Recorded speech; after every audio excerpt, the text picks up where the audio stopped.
Hello and welcome. This is the exclusive English bulletin of Into Vietnam, broadcast on a daily basis on VITV channel. Let's take a look at our top stories. The November CPI will gain speed on seasonal factors. Fitch Ratings move on to upgrade two Vietnamese banks' rating to B+, with the outlook of stable. And 3 exclusive economic zones to take shape in Vietnam.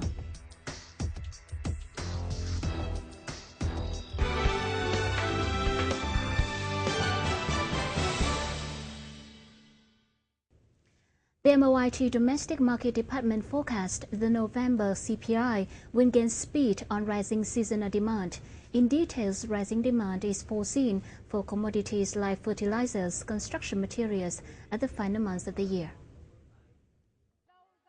The market for consumer goods, clothes and footwear is also expected to get more vibrant this month. However, the department says abundant supplies of goods in the local market will not push up the prices. In the first 10 months through October, the consumer price index only rose 2.36% from the end of last year, the lowest increase in the past decade. On November the 5th, Fitch Ratings upgraded the long-term issuer default ratings and support rating floors of two Vietnamese government-owned banks, Vietnam Bank for Agriculture and Rural Development (Agribank) and Vietnam Joint Commercial Bank for Industry and Trade or VITV to B+ from B.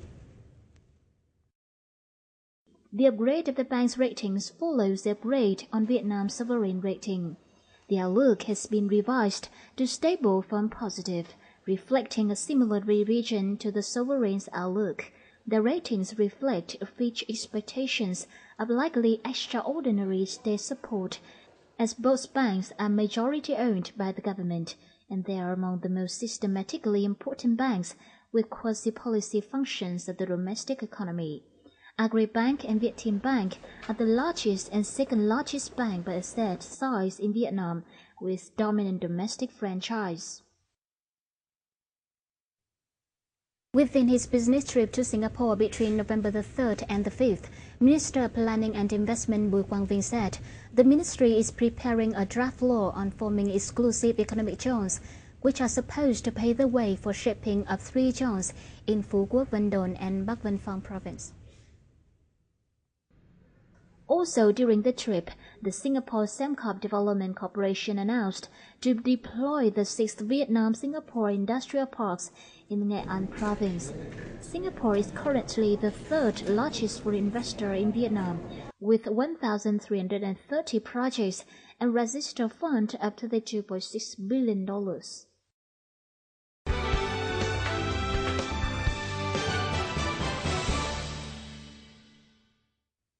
Now, Vietnam, Laos and Cambodia aviation insiders have agreed to allow flights between Hanoi and Ho Chi Minh City to pass through their airspace. The Civil Aviation Authority of Vietnam recently announced the Ministry of Transport agreed mid-October to introduce the flights in 2 stages. The first phase will establish a one-way route from Tân Sơn Nhất Airport in Ho Chi Minh City to Hanoi's Nội Bài Airport.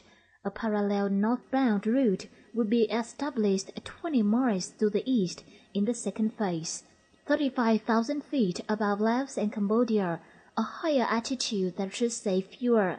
The CAAV said the separate routes should create more safety and convenience during takeoff and landing. The agencies are scheduled to finalize the air routes on May the 14th of 2015 and begin using them on June the 25th. Vietnam's dairy product maker Vinamilk says Q3 net profit dropped 19% from the same period last year to $64.4 million. Net profit in the first 9 months of the year fell 14% from 2013 to 4.34 trillion dong. The January-September revenue rose 12.8%. According to Thomson Reuters data, Vinamilk is 9.45% owned by Singapore-based F&N Dairy Investment Product and is now the country's second biggest listed firm by market value.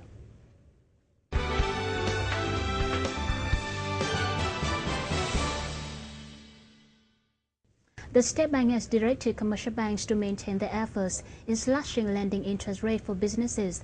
However, the banks find it hard to realize the direction. Watch the following report for more. As reported by the SBV, in 9 months, credit growth only reached 7.26%.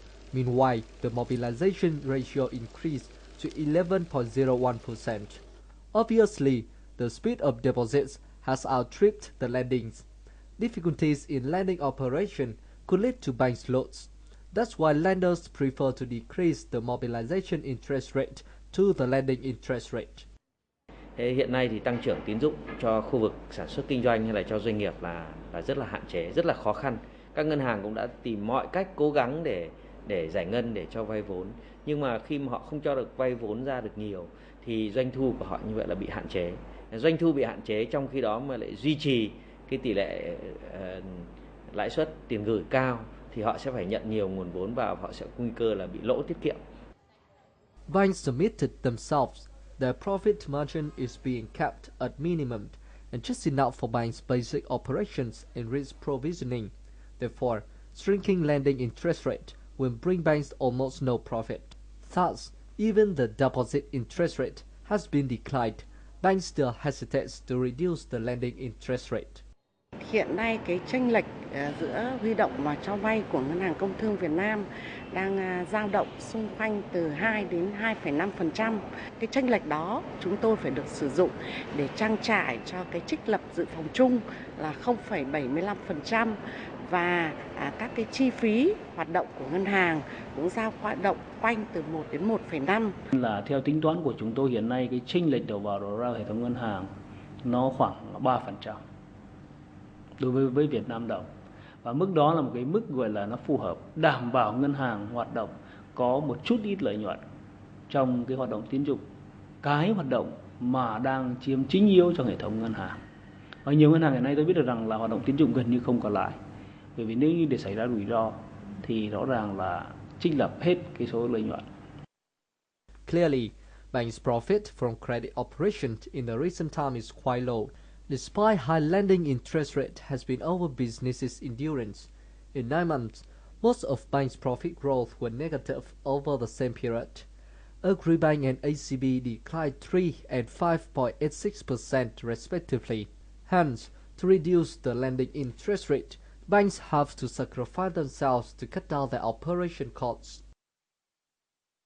Để thực hiện những cái lời hiệu triệu của thống đốc, chúng tôi tiếp tục sẽ phải tiết kiệm những cái chi phí để làm sao có thể giảm được cái lãi suất cho vay.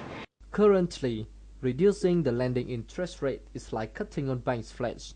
However, to avoid freezing credit growth, prolonging the stagnation of the economy, banks need to sacrifice themselves to cope with difficulties to overcome the currently gloomy economy alongside businesses.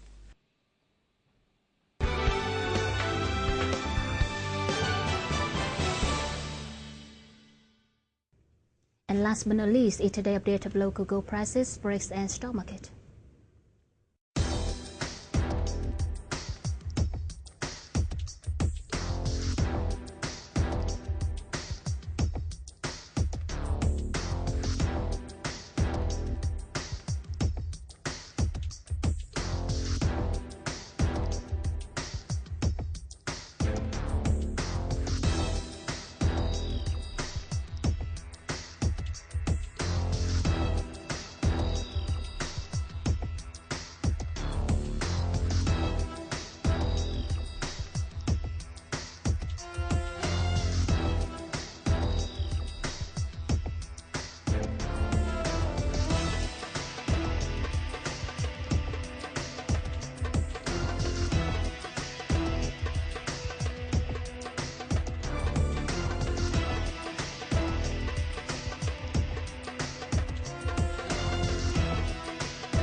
Well, that's all for this edition of Into Vietnam. Thank you so much for watching. We'll see you soon and goodbye for now.